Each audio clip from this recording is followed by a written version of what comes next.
परम पूज्य गुरुदेव पंडित श्री राम शर्मा आचार्य योग ऋषि, उन्होंने जीवन भर लिखा है और लोगों के लिए उपयोगी, जिसमें जीवन सांसारिक दृष्टि से भी उन्नत हो और आध्यात्मिक दृष्टि से भी कल्याणकारी हो। सारे उनका लेखन का यही आधार रहा है। अंतिम चरण में उन्होंने जो लिखा था उसमें से उनका कुछ पुस्तकें हैं जिनको क्रांतिधर्मी साहित्य सेट कहते हैं, 22 पुस्तकों का। उन्होंने कहा था मैंने जीवन भर लिखा है, लेकिन अगर लोग इतना पढ़ लेंगे तो मेरा युग निर्माण का काम तो चल जाएगा। साधना आधना वो एक अलग बात थी। और उसी दौर में उन्होंने शिक्षक कार्यक्रम में प्रज्ञा पुराण लिखा। हम लोगों से कहने लगे कि इस समय के युग का पुराण बनाना है, तुम लोग कथानक इकट्ठे करो। इकट्ठे कर देंगे तो तरह तरह के कथानक हम लोगों ने कथानक उपाख्यान इकट्ठे करना शुरू कर दिए। अच्छी मात्रा हो गई।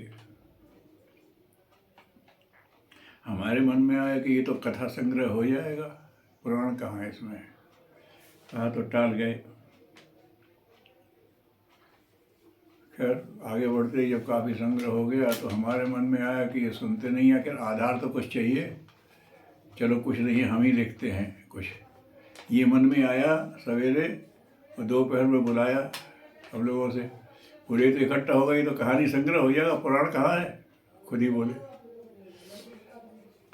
तैयारी चल रही थी शक्तिपीठों के उद्घाटन के लिए जाने की। शायद एक आध हफ्ते ही रह गया था। तो बोले क्या भाई प्रज्ञा पुराण में लिख दूँ तो उसमें तुम कथानक जोड़ दोगे अध्यायवार।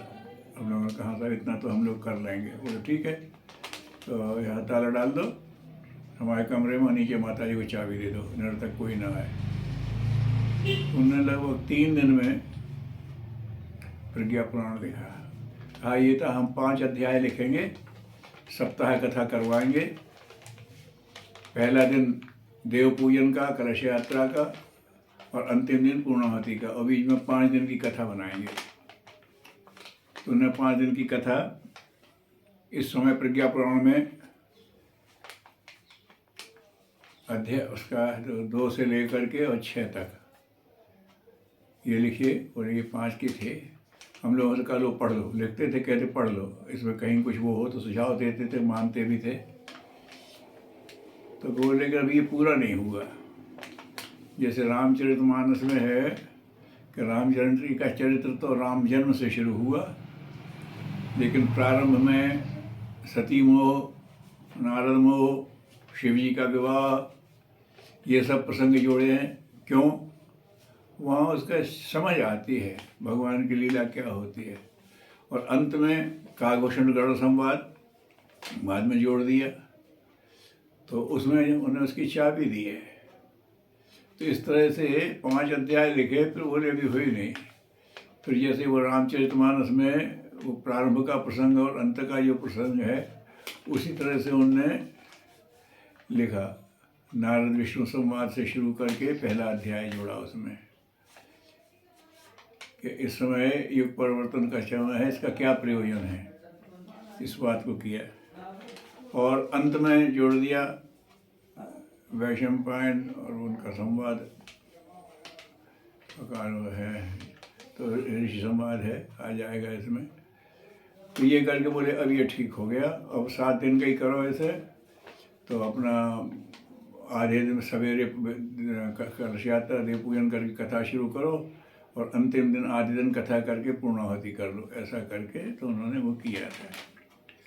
तो ये पहला अध्याय है लोक कल्याण जिज्ञासा, और अंतिम अध्याय है युगांतरी चेतना, लीला संदोह क्या लिखा।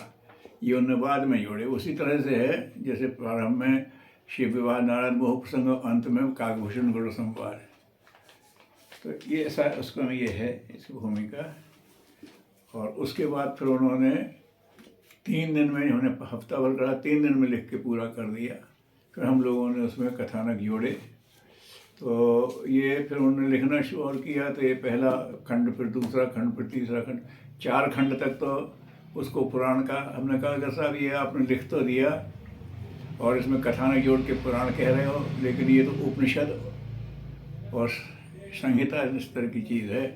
बोले हाँ, बाद में इसे प्रज्ञोपनिषद ही नाम दे देंगे, लेकिन अभी तो पुराण में लोगों की इंटरेस्ट होती है, इसे कथा जोड़े हैं। तो ये भी जो अब उपलब्ध है उसमें 4 तक प्रज्ञा पुराण भाग 1, 2, 3, 4 इसमें तो कथानक जोड़े गए हैं। 5 और 6 उन्होंने बाद में लिखे थे, तो उसमें भी नहीं जोड़े थे। इस रूप में ये प्रज्ञा उपनिषद का ये अपने यहाँ मिलता है। तो एक एक अध्याय की कथा पर संक्षेप वार्ता शुरू करते हैं।